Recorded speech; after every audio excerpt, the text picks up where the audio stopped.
지명이야말로 거기에 역사가 들어가 있고 아주 전술이 들어가 있는 아주 이야기의 보고죠. 정보의 보고인 것입니다. 바로 거기서 한자가 빠지니까 그것은 단어가 아니고 언어가 아닙니다. 언어가 아니에요. 최부동 하면은 한자로 써야 채찰사라든지 이런 사람들이 살고 있었던 동네다 하는 의미가 전달되지만은 최부동이라고 한글로 써놓으면은 암호인 것입니다. 모태범처럼 암호인 것입니다. 암호 또는 소리와 같습니다. 한국어는 70%의 한국어는 한자로 표기해야 의미가 전달되고 30%의 한글어는 한글로 표기해야 의미가 전달되는 것입니다. 그래서 한자와 한글은 한국어를 표기하는 2대 표기 수단인 것입니다. 그런데 70%의 한자어까지 한글로 쓰니까 중요한 말, 주로 개념어 그리고 고급어가 암호화되면서 커뮤니케이션이 잘 되지 않는다. 독서가 제대로 되지 않는다. 특히 고급 독서가 되지 않는다. 그러면 이런 현상이 쭉 쌓이면 어떤 현상이 일어날까? 이 언어라는 것은 정신에 작용하는 것입니다. 정신에. 그러니까 우리가 교양 있는 사람이다 아니다 하는 것은 한 5분 정도 이야기해보면 대부분 알 수 있지 않습니까? 그게 어디서 나오느냐? 바로 말에서 나오는 거죠. 교양어를 쓰는 사람이 교양인 아니겠습니까? 교양어. 한자를 쓰지 않고 교양어를 쓸 수 있느냐? 없죠. 지금 젊은 사람들이 일상생활에서 쓰는 말이 어떻게 되어 있느냐 하는 걸 보시면 잘 아실 수 있을 것이고, 무엇보다도 한자어를 우리가 포기를 하면은 발생하는 문제는 앞으로 장기간에 걸쳐서 깊게 사람의 정신에 그리고 인문 분야에 인격적으로 작용할 것이고, 그것이 나타날 때는 아마 사회 전반적으로 그 현상이 나타나면서 그것을 바로잡는 것은 거의 불가능하든지 아니면은 굉장한 시간이 걸릴 것이다. 이렇게 생각을 합니다. 그래서 저는 뭐 친북 좌익 세력도 문제고 여러 가지 문제지만은 우리 대한민국이 여기에서 발전이 아마 중단될 것이다. 아니면 후퇴할 것이다. 하는 이 악몽에 시달리게 하는 가장 큰 이유는 한글 전염이었습니다. 우리 손으로 한국어를 파괴를 하고 있다. 그래서 지금 일어나고 있는 비극적인 현상이 한두 가지가 아니죠. 제가 우리 금메달을 딴 대스타의 이름을 우리나라 신문에서는 알 수가 없다. 즉 본명을, 그 사람의 본명을 한국 신문에서는 확인할 수가 없다. 그래서 일본 신문을 써야 된다. 일본 신문. 이게 비극 아닙니까? 이걸 문제가 아니라고 생각하는 사람들이 너무나 많습니다. 이게 문제가 아니다. 그게 제일 큰 문제죠. 얼마 전에 지난해 5월달에 이 한자 서기 운동 단체에서 주최한 세미나에서 우리 조순 전 부총리께서 나오셔가지고 이 문제에 대해서 아주 간단하게 정리하는 이야기를 들으신 적이 있습니다. 이분은 이렇게 이야기했습니다. 이명박 대통령이 역사에 남는 방법이 하나 있다. 경제 정책이 실패하더라도 이것 하나만 하면 된다. 의문 정책을 바로 하면 된다. 의문 정책, 즉 한자 한글 원형으로 다시 가도록 만들면은 경제 정책이 실패하더라도 남을 것이다. 뭐 이런 이야기를 하는 걸 들었습니다. 그 이유는 한글 전용어는 지성을 파괴한다. 교양을 파괴한다. 지성이 파괴된다. 반지성은 문화를 만들어낼 수가 없다. 문화가 만들어지지 않으면 선진국 인류국가 불가능하다. 이런 이야기를 하는 걸 들은 적이 있습니다. 국민 교양에 대해서 뭐 이런저런 이야기 하는 것보다는 사례를 들어서 몇 가지 제가 말씀드리고 싶은 게 있습니다.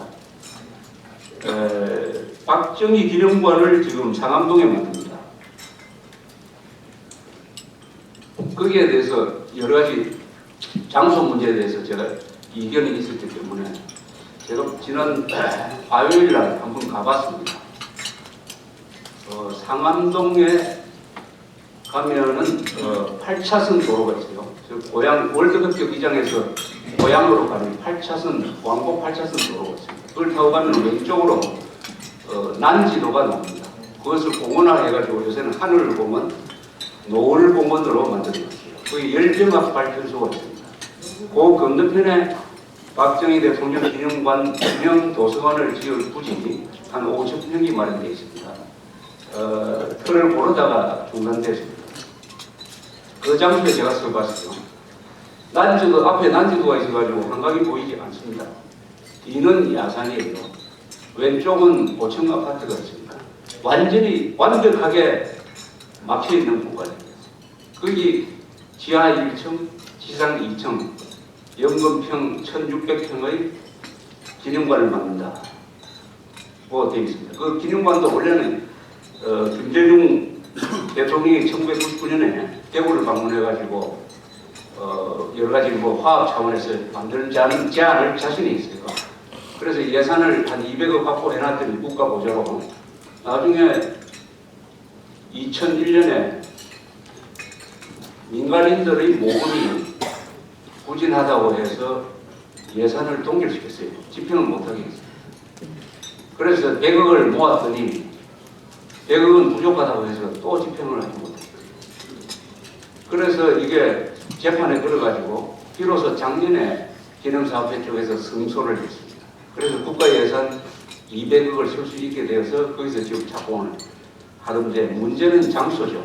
장소.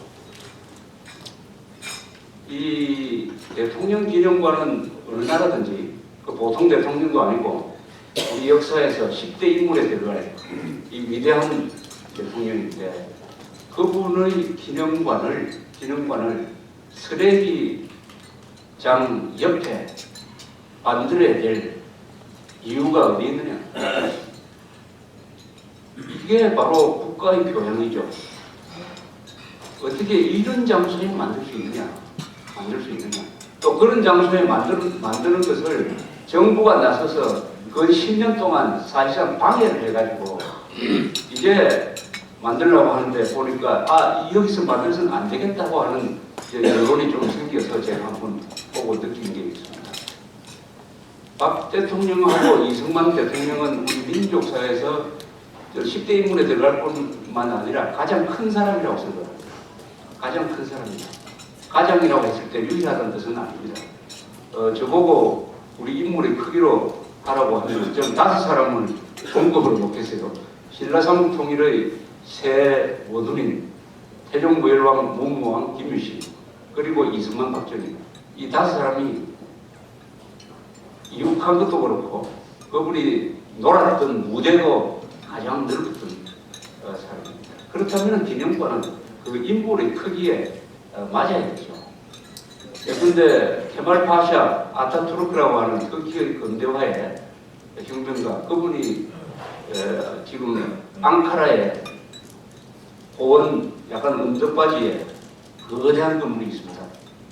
그 정도는 돼야 되지 않느냐 저는 그렇게 생각합니다.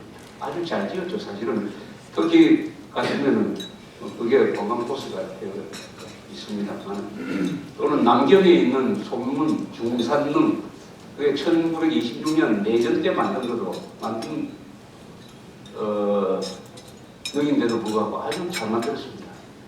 이승만 박정희가 소문에 비해서 결코 작은 사람이 아닌 것입니다.